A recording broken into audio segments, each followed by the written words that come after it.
menjatuhkan pihak manapun ya. Oke, yang pertama ini ada jajanan gulali jadul yang dibentuk kayak gini.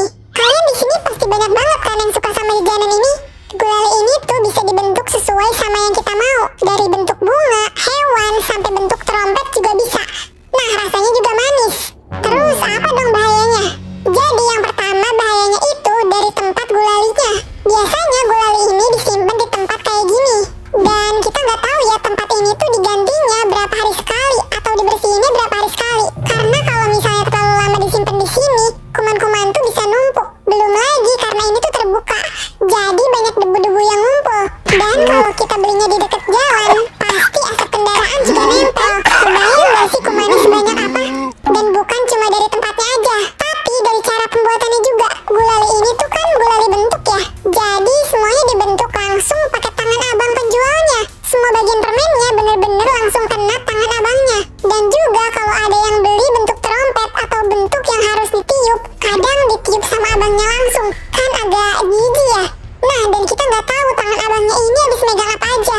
Mungkin megang uang, megang rambut, dan yang lainnya. Tapi sekarang kayaknya yang niup udah sama pembelinya ya. Atau masih ada nih yang ditiupin sama abangnya. Dan gak cuma karena dibentuk langsung sama tangan abangnya, tapi juga kandungan gula di permen ini banyak banget. Kalau kalian makan ini keseringan, bisa nimbulin penyakit ke diri kalian. Belum lagi kita nggak tahu pewarna yang dipakai di permen ini tuh udah food grade atau belum. Jadi kita benar-benar harus hati-hati kalau pilih jajanan.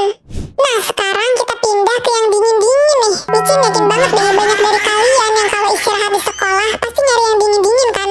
Contohnya kayak es mambu ini.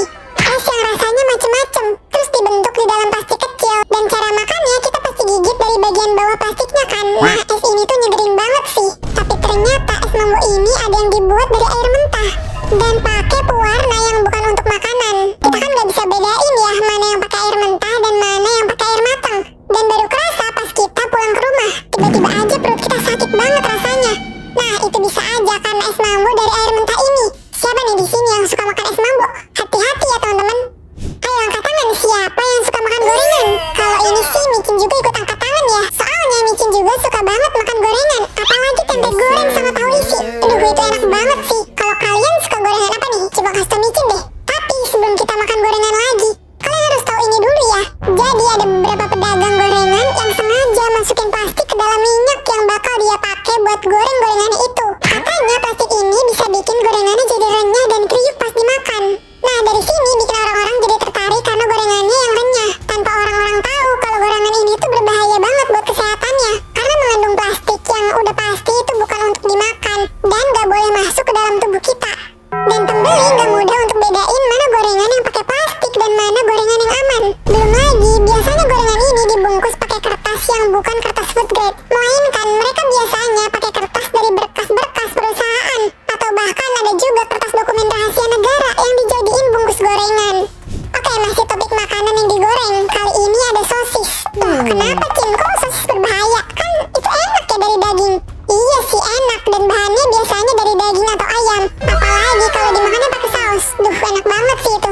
Tapi sosis ini termasuk jenis makanan ultra processed food. Apa sih ultra processed food itu? Jadi itu tuh makanan yang udah melewati proses industri yang banyak banget. Nah, sosis ini mulai dari bahan dasarnya daging, terus diolah biar daging itu jadi hancur, terus ditambahin bumbu yang kandungannya bisa tinggi. Habis itu diproses lagi di dalam mesin, terus dimasukin lagi ke dalam cetakan sosisnya, sampai akhirnya jadi sosis yang biasa kita makan. Nah, itu namanya ultra processed food. Tapi kadang yang lebih parah, ada juga sosis yang pakai daging curah alias daging abal-abal. Atau bisa aja isi kandungan sosisnya itu kebanyakan cuma tepung, jadi nutrisinya rendah. Kalau kalian ngeh, sosis yang pakai daging curah itu rasanya pasti beda sama sosis yang pakai daging asli. Ada nggak nih di sini yang bisa bedain rasa sosis yang beneran daging dan daging yang abal-abal? Coba kalian komen ya. Jadi kalau makan makanan ultra processed food gini jangan keseringan ya, cukup sesekali aja. Lebih baik lagi kalau minta keluarga kalian buat bikin aja sosisnya di rumah.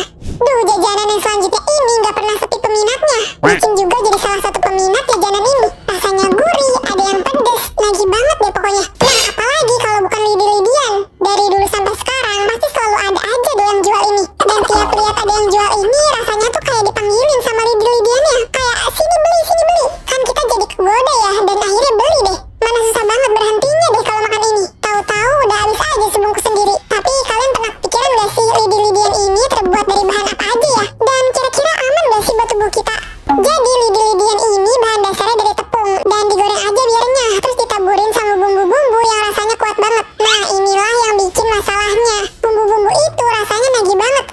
bumbu ini biasanya banyak mengandung MSG atau micin. Wah, itu mah dari aku sendiri ya micin. Ditambah lagi kalau dalam sehari kita juga makan makanan lain yang kandungan MSG-nya banyak juga kayak lidi-lidian ini. Kalau habis makan ini kalian pasti ngerasa haus, kering dan seret gitu kan. Nah, bumbu-bumbu ini tuh kalau berlebihan bisa nyebabin radang tenggorokan. Makanya gak heran deh kalau habis makan ini pasti kalian batuk-batuk atau gatal tenggorokannya. Selain itu, jajanan ini gak ada gizinya sama sekali. Dia isinya dominan karbohidrat, lemak, dan garam aja. Walaupun rasanya enak banget dan nagih, sebenarnya tubuh kita itu gak dapat nutrisi apa-apa dari jajanan ini. Tapi bukan berarti harus langsung berhenti jajan ini ya. Cuman jangan berlebihan aja sampai tiap hari makan makanan ini.